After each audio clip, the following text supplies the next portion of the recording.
말씀이요. 경북 지역 산불 위해서 여러분 많이 기도해 주시길 바랍니다. 선교부하고도 협의를 했는데요. 그쪽에 아마 선교부에서 그 전체 단톡방에 올라갈 겁니다. 그쪽 지역에 성도들 가족이나 혹은 친지나 가까이 계신 분들 중에 피해를 입은 분들이 있으면 선교부에 이렇게 요청을 말씀을 해주시길 바랍니다. 그럼 선교부에서 후원하고 그렇게 할 수 있도록 저희 준비하고 그렇게 하고 있습니다. 요한복음 8장 48절 59절 말씀 같이 읽겠습니다. 유대인들이 대답하여 이르되 우리가 너를 사마리아 사람이라 또는 귀신이 들렸다 하는 말이 옳지 아니하냐. 예수께서 대답하시되 나는 귀신 들린 것이 아니라 오직 내 아버지를 공경함이거늘 너희가 나를 무시하는도다. 나는 내 영광을 구하지 아니하나 구하고 판단하시는 이가 계시니라. 진실로 진실로 너희에게 이르노니 사람이 내 말을 지키면 영원히 죽음을 보지 아니하리라. 유대인들이 이르되 지금 내가 귀신 들린 줄을 아노라. 아브라함과 선지자들도 죽었거늘 내 말은 사람이 내 말을 지키면 영원히 죽음을 맛보지 아니하리라 하니 너는 이미 죽은 우리 조상 아브라함보다 크냐? 또 선지자들도 죽었거늘 너는 너를 누구라 하느냐? 예수께서 대답하시되 내가 내게 영광을 돌리면 내 영광이 아무것도 아니거니와 내게 영광을 돌리시는 이는 내 아버지시니 곧 너희가 너희 하나님이라 칭하는 그이시라. 너희는 그를 알지 못하되 나는 아노니 만일 내가 알지 못한다 하면 나도 너희같이 거짓말쟁이가 되리라. 나는 그를 알고 또 그의 말씀을 지키노라. 너희 조상 아브라함은 나의 때 볼 것을 즐거워하다가 보고 기뻐하였느니라. 유대인들이 이르되 내가 아직 50세도 못 되었는데 아브라함을 보았느냐? 예수께서 이르시되 진실로 진실로 너희에게 이르노니 아브라함이 나기 전부터 내게 있느니라 하시니 그들이 돌을 들어 치려 하거늘 예수께서 숨어 성전에서 나가시니라. 아멘. 오늘 우리가 살펴볼 말씀은 우리 신앙의 가장 중요한 주제인 예수님이 누구냐라고 하는 논박입니다. 이 질문은 신앙의 핵심 중에 핵심이 있죠. 물론 우리 중에는 이 질문을 그냥 쉽게 넘긴 분들도 아마 있을 것입니다. 못돼 신앙이거나 혹은 어려서부터 믿어서 뭐 그거야 당연한 거지 그렇게 별 생각 없이 지나칠 수 있습니다. 하지만 예수님을 처음 믿는 분들에게는 결정적인 질문이 있지요. 이 질문에 생명이 달려있기 때문에 그렇습니다. 오늘 본문에서도 유대인들이 이 질문을 놓고 예수님과 대치하고 있습니다. 우리가 지난 시간 이 앞부분 다루면서 보았듯이요. 예수님께서 유대인들에게 너희는 마귀의 자녀다. 8장 44절에 이렇게 말씀하죠. 그들도 예수님께 이렇게 응대합니다. 유대인들이 대답하여 이르되 우리가 너를 사마리아 사람이라 또는 귀신이 들렸다 하는 말이 옳지 아니하냐 말씀하죠. 그들은 예수님을 거부하는 이유는 두 가지입니다. 예수님이 사마리아 사람이라고 하는 것하고 귀신이 들렸다라고 하는 주장입니다. 사마리아 사람이다라고 하는 말은 마치 오늘날 누군가에게 너 변절자야 이렇게 이야기하는 것, 혹은 심하게 너는 배신자야, 너는 우리 편이 아니야, 너 쪽발이 아니야 라고 하는 것과 같은 것입니다. 예수님은 실제로 사마리아 사람이 아니죠. 갈릴리 출신이고요. 다윗의 혈통에서 나온 정통 유대인이었습니다. 하지만 그들이 이렇게 말하는 것은 예수님께서 사마리아 사람들에게 전도하며 또 교제하고, 예수님께서 사마리아 사람들을 전도하고 교제하고 그리고 그들을 사랑하고 하지 않습니까? 그거하고 또 하나 예수님의 가르침이 그들 입장에서는 너무나 진보적이어서 아주 진보적인 주장을 하는 이 사마리아 사람들하고 유사하다라고 생각했기 때문에 그렇습니다. 또 하나 귀신이 들렸다라고 이야기하죠. 심지어 귀신의 왕 바알세불을 지폈다라고까지 비난합니다. 마태복음 12장에 나옵니다.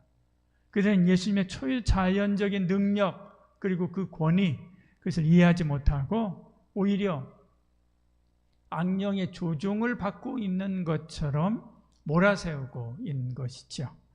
그래서 예수님께서 그들에게 이렇게 반박하십니다. 50절에요.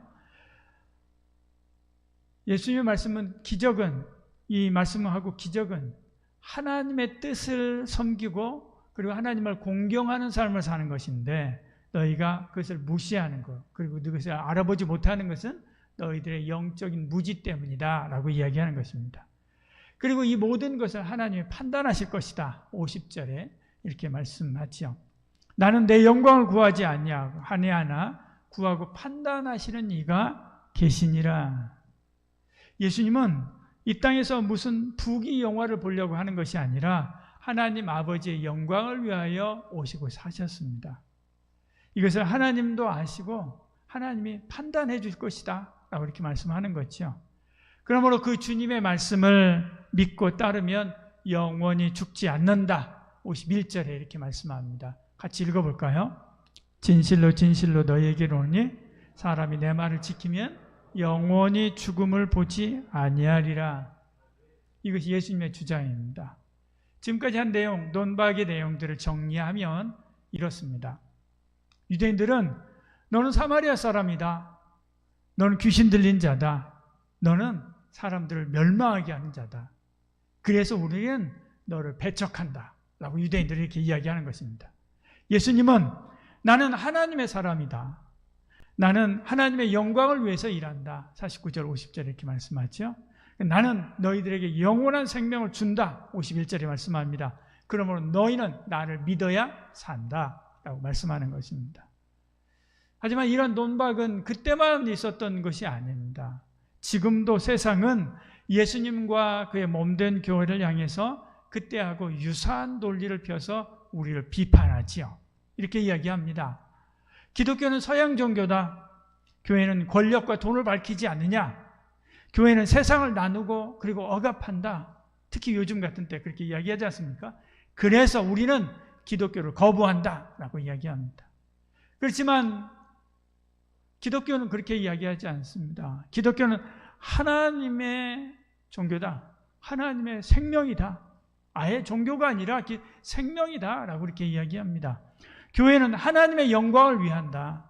예수님은 참 자유와 생명을 주신다. 그래서 우리는 예수님을 믿어야 된다 라고 이렇게 주장을 하지요. 그러면 세상은 교회 치부들을 드러내면서 그렇게 이야기합니다. 교회의 실수와 죄들을 드러내면서 이렇게 말합니다. 봐라. 여기 이런 사건들 봐라. 여기 이 사람들 봐라. 이런 증거가 있지 않느냐 라고 그렇게 이야기합니다. 여기 계신 여러분들 중에도 마찬가지로 마음 한편에 이런 세상의 주장에 동조하고 계시는 분들이 있을 수도 있습니다. 다는 아니지만 어느 일부분이라도 인정하시는 분들이 있을 수 있습니다. 맞습니다. 교회는 부족했고 지금도 실수합니다. 우리도 연약하기 때문에 그렇지요. 하지만 우리가 잊지 말아야 될 것이 하나 있습니다. 그것은 예수님은 교회보다 크신 분이다라고 하는 사실입니다. 우리가 잠깐 틀렸다고 예수님이 틀린 것이 아닙니다. 교회가 실수한다고 예수님이 실수하신 것이 아닙니다. 예수님의 가르침은 본질적으로 하나님을 섬기고 우리에게 영생을 주시려고 하시는 말씀입니다. 비록 우리는 연약하고 우리는 부족할 수 있지만 주님은 옳고 또 바릅니다. 대학병원에 가면 환자들로 가득하지 않습니까? 여타의 다른 지역에 비하면 환자의 밀도가 100배, 1000배 많습니다. 그렇다고 해서 그 병원이 사람들의 병을 못 고칩니까? 그렇지 않습니다. 오히려 잘 고치기 때문에 사람들이 몰려오는 것입니다. 교회 안에도 마찬가지입니다. 교회 안에도 죄도 있고 실수도 있고 그리고 문제도 있습니다. 그렇다고 해서 교회가 다 악하고 나쁜 곳입니까? 그렇지 않습니다. 오히려 예수님이 계시기 때문에 죄인들이 자기의 그 죄의 문제를 해결하려고 교회에 찾아오는 것입니다. 본질을 놓치면 안 됩니다. 그런데 세상은 여전히 불완전한 교회와 성도들을 예로 들면서 예수님을 오해하고 조롱하고 심지어 배척하지요. 앞서 말했듯이 교회도 실수하고 성도도 넘어질 수 있습니다. 그러나 주님은 그렇지 않습니다. 주님은 길이요, 진리요, 생명이기 때문에 그렇습니다. 그 주님이 오늘 저와 여러분에게 이렇게 말씀합니다. 너는 누구의 주장을 따르느냐? 세상의 소리에 휘둘리겠느냐? 아니면 하나님의 아들이신 예수님의 음성에 귀를 기울이겠느냐? 내 말을 들으면 죽음을 보지 아니하리라. 이것이 예수님께서 저와 여러분에게 주시는 약속입니다. 예수님은 단지 어떤 종교 지도자가 아닙니다. 천재적인 어떤 종교 지도자가 아닙니다. 예수님은 시간과 죽음을 초월하시는 영원하신 하나님이십니다. 우리가 이 예수님을 믿고 그 말씀을 따르며 순종할 때 우리가 이 땅에서도 천국을 누릴 뿐만 아니라 죽어서도 영원한 천국에 들어가 그곳에서 영원한 생명을 누리게 됩니다. 지난주에 백혈병으로 천국 간 영광이 장례에 3일 내내 참석했습니다. 장례 후에도 걱정이 돼서 부모님들을 만났습니다. 근데 그분들은 편안했습니다. 오히려 하나님께 감사했습니다. 18년 동안 내지중지 모시고 살듯 살았습니다. 그런데 하루아침에 갔습니다. 얼마나 허망하겠습니까? 그러나 천국 소망이 모든 슬픔을 이기게 했지요. 이것이 예수 믿는 성도의 힘이고 또한 복입니다. 물론 유대인들은 이런 말에 동조하지 않죠. 동의하지 않습니다. 52절, 53절 이렇게 말씀합니다. 네가 귀신 들린 줄 아노라 이렇게 말하죠. 아브라함과 선지자들 다 죽었는데 내 말을 지키면 영원히 죽지 않는다? 이것이 말이 되느냐? 라고 이렇게 이야기합니다. 그러니까 예수님께서 다시 이렇게 이야기합니다. 54절에 이것은 내가 하는 소리가 아니다. 하나님이 하신 일이다. 하나님이 예수님에게 모든 이름이 뛰어난 이름을 주시고 모든 무릎을 그 앞에 꿇게 하시고 그리고 모든 사람을 구원하는 구원자의 영광, 구주의 영광을 주셨지 않느냐 이렇게 말씀하는 것입니다. 그런데 너희들은 그 하나님을 알지 못하니까 몰라보는 것이다. 55절에 이렇게 이야기합니다. 그리고 그 예로 아브라함도 예수님을 기다리다가 보고 만나보고 기뻐했다라고 56절에 이렇게 이야기합니다. 아브라함은 나의 때 볼 것을 즐거워하다가 보았고가 아닙니다. 보고 기뻐하였느니라 그렇게 이야기합니다.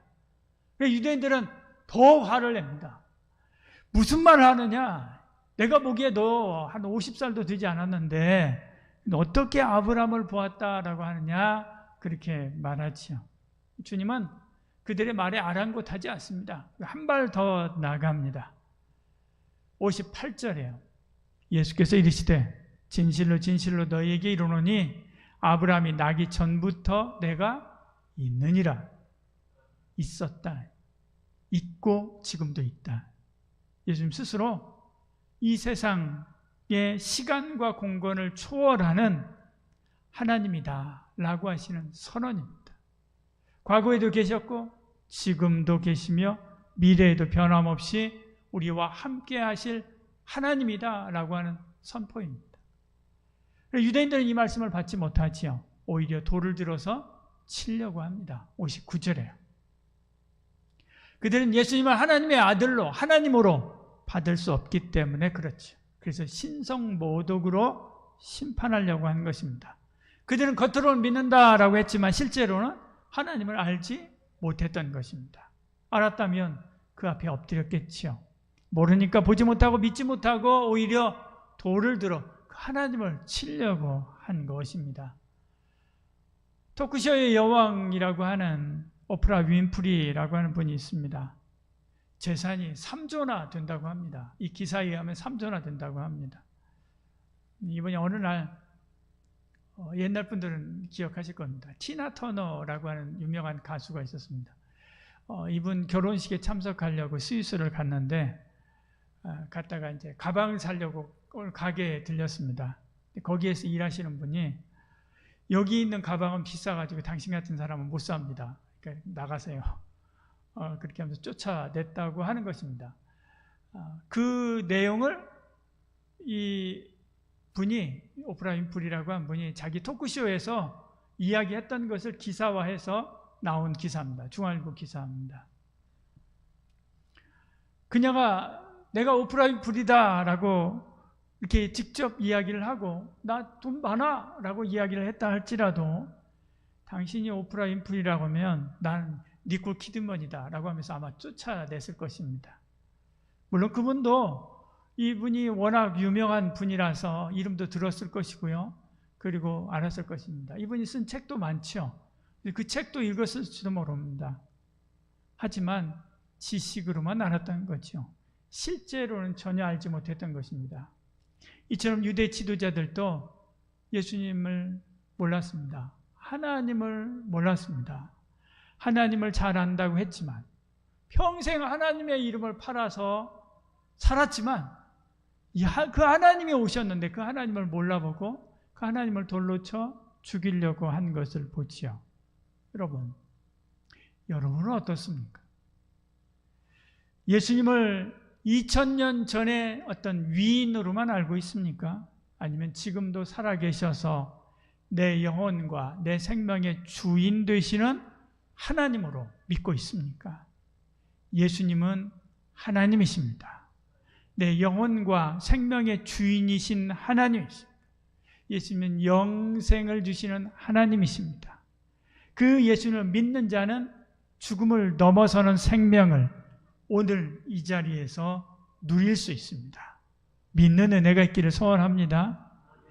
그러면 우리는 어떻게 예수님을 나의 하나님, 영생의 주로 믿고 따르며 주 앞에서 살 수 있을까요? 첫째로 예수님의 말씀을 믿고 순종하는 것입니다. 51절에 이렇게 말씀하죠. 같이 읽어볼까요? 진실로 진실로 너희에게 이르노니 사람이 내 말을 지키면 영원히 죽음을 보지 아니하리라. 착하다고 봉사 잘한다고 하나님의 자녀가 아닙니다.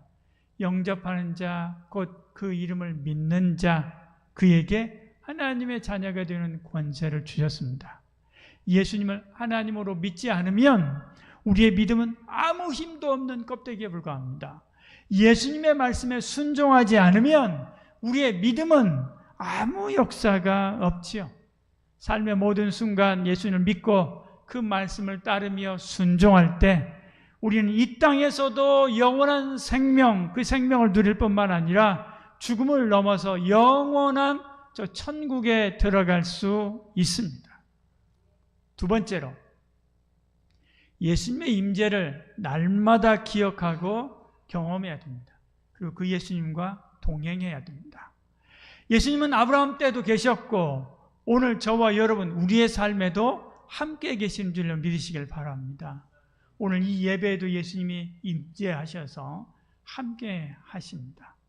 그 예수님에게는 1000년이 하루 같고 하루가 1000년 같기 때문에 그렇습니다. 예수님 마치 시간 여행자처럼 어느 시간대에든 들어가고 나오실 수 있습니다. 들어가고 나오실 수 있는 하나님이시기 때문에 그렇습니다. 우리가 여기 본당에 있다가 밥 먹으러 식당에 내려갔다가 또 나와서 저 마트에 들어갔다가 편의점에 갔다가 밑에 교육관에 갔다가 할 수 있듯이요. 예수님은 아브라함의 시대에도 들어갔다가 나오고요. 다윗의 시대에도 들어갔다가 나오고요. 저와 여러분 오늘 이 시대 우리 가운데도 오셨다가 가실 수 있는 것이죠. 예수님의 시간대는 다 열려 있습니다. 우리의 시간대는 한 방향으로 흐르는 것이지만 예수님은 어느 시간대이든 들어가고 나올 수 있습니다. 그리고 어느 시간대이든 문을 열어놓고 함께 동시에 계실 수 있는 하나님이십니다. 그래서 여기 있다가도 저 밑에 교육관에서 시끄러운 소리가 들리면 무슨 일이 있는가 해서 내려갈 수 있듯이 예수님은 아브라함 시대에 아브라함과 함께 걷다가도 다윗이 부르짖어 기도하는 소리를 듣고 다윗에게 가서 너 무슨 일이 있느냐라고 말씀하실 수 있고요. 다윗에 가서 무슨 일이 있느냐라고 말하고 그리고 그를 도우시던 그 예수님께서 오늘 저와 여러분이 아파 힘들어할 때 우리에게 찾아오셔서 우리의 등을 두드리며 위로해 주시고 붙들어 일으킬 수 있는 하나님이신 줄 믿으시기를 바랍니다. 오늘 말씀하시는 게 바로 그겁니다. 아브라함 때에도 계셨고 그리고 2000년이 지난 그 예수님 때 그때에도 계시고 또 그 후로 또 2000년이 지난 우리 가운데도 계시다는 거죠. 그렇지만 유대인들은 이 사실을 모르고 아니 너 50밖에 되지 않은데 네가 어떻게 아브라함이 너를 보고 기뻐했다고 하느냐라고 이야기하지 않습니다. 그러나 예수님은 시간을 초월하신 하나님이신 줄 믿는 은혜가 있기를 소원합니다. 그러면 2000년 전의 십자가가 지금 나에게 십자가입니다. 그리고 그 예수님과 동행할 수 있는 거죠. 세 번째, 인생을 영원의 관점에서 새롭게 저와 여러분의 삶을 조망해 보시길 바랍니다. 좋아하는 영화를 볼 때 처음에 화려한 액션 그리고 멋진 영상미에 빠져들게 되죠. 그러다 여러 번 보면 감독이 의도한 중심 메시지 그리고 결말을 알게 됩니다. 그러면 화려한 액션이나 멋진 영상이 아니라 전에 보이지 않았던 복선이 보이기 시작합니다. 그리고 상징들이 보이기 시작합니다. 그때 본 영화하고는 전혀 다른 깊이, 처음 보았던 영화의 그거하고는 전혀 다른 깊이로 그 영화가 다가오게 되죠. 그래서 좋은 영화, 좋은 소설은 여러 번 보아도 재미가 있습니다. 20대 때 보았던 거 30대 때 보고 30대 때 보았던 거 40대 볼 때 또 다른 것들이 느껴지는 것이죠. 저와 여러분 우리의 인생도 마찬가지입니다. 지금 저와 여러분 우리는 처음 겪는 것입니다. 저와 여러분의 인생을 처음 겪는 것입니다. 오늘은 여러분이 처음 겪는 오늘입니다. 내일은 아직 겪어보지 않은, 한 번도 겪어보지 않은 내일입니다. 이것도 중요하고 저것도 중요한 거예요. 외모도 관리해야 되고 공부도 해야 되고 직업도 사업도 잘 돼야 되고 아이도 잘 키워야 되고 정신이 없습니다. 성공을 위해서 화려한 액션을 펼치기도 하고 순간순간 막 흩어지는 행복을 붙잡기 위해서 이것도 하고 저것도 하느라 정신없이 바쁩니다. 그러다가 보면 어느 순간 인생이 너무 버겁습니다. 이것도 붙잡아야 되고 저것도 붙잡아야 되는데 너무 버겁습니다. 지칩니다. 그때 우리가 우리의 인생의 종착역인 천국의 관점에서 내 인생을 다 끝내고 천국에 들어가기 직전에 문을 딱 열고 천국 문고리를 딱 잡고 내 생을 딱 돌아봤을 때 그 관점으로 지금 나의 삶을 다시 보는 것입니다. 마치 영화를 여러 번 본 사람이 다시 처음부터 다시 보듯이요, 내 삶을 다시금 돌아보는 거죠. 내 인생의 시나리오를 쓰신 하나님이 내 인생에 의도한 결말, 그 결말이 보이게 됩니다. 그리고 무엇이 중요하고 무엇이 곁가지인지 새롭게 보이기 시작합니다. 그러면 조급함이나 분주함이 사라지지요. 영원한 하나님 안에서 궁극적으로 향하는, 내 인생이 향하는 의미와 목적, 그것을 새롭게 발견하게 됩니다. 그리고 그것을 향해서 나가게 되는 거지. 10가지 다 하면 좋겠지만 그 중에 한 가지라도 중요한 것을 붙잡으면 된다라고 하는 생각이 들기 때문에 훨씬 더 여유로워지는 것입니다. 그래서 주님이 분주한 마르다에게 이런 이야기를 했습니다. 같이 한번 읽어볼까요? 주께서 대답하여 이르시되 마르다야 마르다야 내가 많은 일로 염려하고 근심하나 몇 가지만 하든지 혹은 한 가지만이라도 족하니라. 마리아는 이 좋은 표를 택하였으니 빼앗기지 아니하리라 하시니라. 이 말씀의 비밀을 알면 아무리 바빠도 분주한 마르다가 아니라 행복한 마리아처럼 주님의 발 아래서 찬송하며 신앙생활을 할 수 있습니다. 어떤 때 이러한 관점을 가질 수 있습니까? 영생이라고 하는 관점을 가질 때, 영생의 주님을 만났을 때 내 삶을 이렇게 여유롭게 볼 수 있고요, 중요한 것을 꽉 붙잡고 놓치지 않고 갈 수 있습니다. 여러분, 오늘 주보에 내 삶의 예배라고 하는 글에 우리 이소연 집사님이 쓴 글 있습니다. 저수지에 꽝꽝 어는데 가운데 숨구멍이 있고 거기에 오리들이 모여서 쉼을 얻는다라고 하는 그런 이야기입니다. 이 강에는, 호수에는 이렇게 숨구멍이 있습니다. 저희 할아버님이 늘 겨울에 썰매를 타러 가면 그런 숨구멍이 있으니까 조심해야 된다라고 했죠. 저는 그게 무슨 뜻인지 몰랐습니다. 나중에 어른이 되고서야 알았죠. 그 숨구멍, 그것은 강의 숨구멍입니다. 그리고 그 숨구멍이 결국 여기에 글에서 말하듯이요, 오리들을 쉬게 하고 그리고 추위에 떠는 이들을 안아주고 보듬어 줍니다. 예수님은 저 하늘의 영원한 생명의 숨구멍입니다. 저와 여러분 그 숨구멍에 숨어서 그 숨구멍에서 나오는 그 영생의 그 힘을 힘입어서 험하고 힘든 이 세상 이기고 승리하며 살아가는 은혜와 복이 있기를 축복합니다. 기도하겠습니다.